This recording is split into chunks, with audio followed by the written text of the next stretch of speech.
Topgolf was booming, a driving range turned nightclub that became a nationwide phenomenon.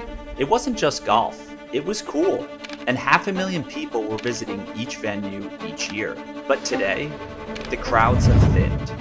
Revenue is dropping, and the company behind it is trying to spin it off fast. This comes as Topgolf Callaway Brands remains on track to separate into two separate companies this year. But this isn't just about Topgolf. It's a warning sign for an entire category of businesses. My name is Pat. I work in franchising, interview the biggest and best operators of brick and mortar businesses around the country, and I study this stuff all day long. The Topgolf story has happened before, and it's already happening again, because any business selling fun goes through the same exact hype cycle. Welcome to the collapse of Topgolf and the experience economy. The experience economy revolves around businesses whose primary selling point is fun. These companies don't really sell products. They sell moments. A birthday party at Chuck E. Cheese, a night out of axe throwing with friends, even hitting your local movie theater. The product is the feeling you get from going there. These businesses need to generate that feeling to get you to keep coming back.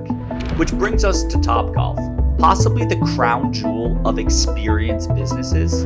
They nailed the formula, scaled locations, and got acquired for $2 billion by golf juggernaut Callaway.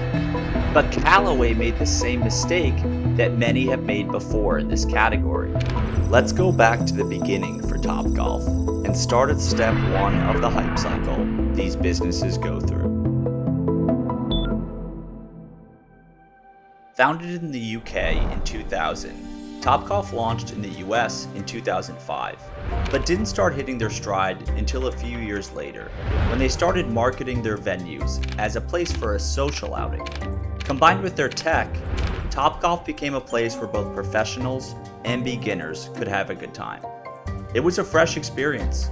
People told their friends about it, corporate happy hours surged, and in the social media era where everything gets shared, the hype and organic spread created a lot of foot traffic, which in turn led to great unit economics for early Topgolfs, even with their expensive build-out costs. This is always part one of the hype cycle. The new experience generates early traction. So with a great model on their hands, they began expanding in the US. But the rise is always where the trouble begins. Topgolf grew to 63 locations by 2020. As the COVID lockdowns eased up, business boomed as people craved in real life experiences again. In October of 2020, they were acquired at their peak for $2 billion. It was a strategic bet for Callaway, the legacy golf company that acquired Topgolf. Golf participation had been declining in the US for years, so the acquisition let them tap into a new customer base of casual golfers. But for this to work long term, Topgolf's popularity had to stay steady as they grew more locations. But the dynamics of a business selling fun are very different from a brick and mortar business that serves consistent needs. Topgolf's traction was built off of the novelty of that experience. Sustaining it is nearly impossible because the longer it's around, the more likely the novelty value will wear off. And as more locations are built, the experience goes from a cool new thing to do to something everyone's done. In a way, novelty businesses are ticking time bombs, and you never know when time will be up. But once it is, the downfall has begun. Starting in late 2023, Topgolf's struggles began. It became clear the post-pandemic boom was over, the novelty was fading, and customers weren't coming back. But also, they had other options. Like other businesses that sell fun, new competitors and technology were unbundling the experience.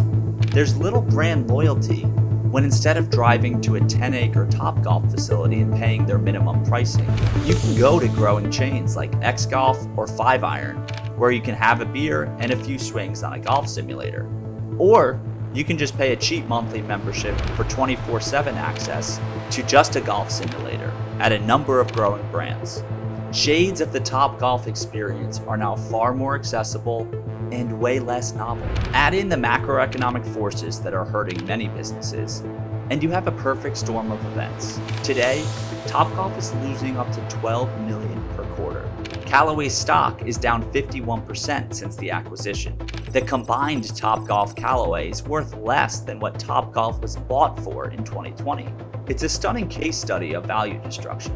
But despite the high-profile nature of Topgolf's collapse, history is already repeating itself in other businesses.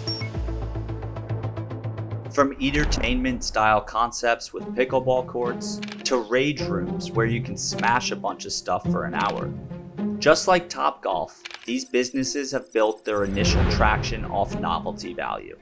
Now, it's unlikely that any of them will reach the highs that Topgolf has, but they're growing through franchising. And just like Topgolf, it's anyone's guess as to how many locations the market can support before the time bomb goes off. Because like any fun new experience business, people will go, they'll rave about it, they'll post about it on social media, and then abandon it. Not because the business has failed, but because they succeeded at being new.